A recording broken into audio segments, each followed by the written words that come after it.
Hi, good day everyone. And for this video, I will be teaching you on how to fix the Wi-Fi that is not working on your iPhone. This is an easy step-by-step guide, and this is for when your iPhone is not connecting to Wi-Fi or constantly disconnecting. You just need to follow these simple troubleshooting steps to fix common iPhone Wi-Fi problems or Mac Wi-Fi problems as well. So first, we go ahead and open the system settings on your Mac.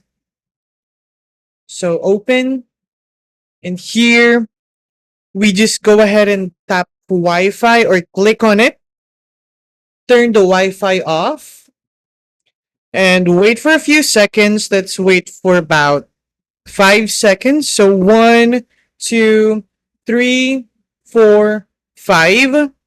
Turn Wi-Fi back on. Tap the Wi-Fi network you want to use. So let's use this for example. And if it still does not work, tap the info icon next to the network, which is here. And then we just go ahead and click forget this network and type your password again for this specific Wi-Fi. Afterwards, you should be connected to the Wi-Fi. If the issue persists or continues, you go ahead and just restart your MacBook or your iPhone, and then you should be connected afterwards. Thank you for watching. Have a great day.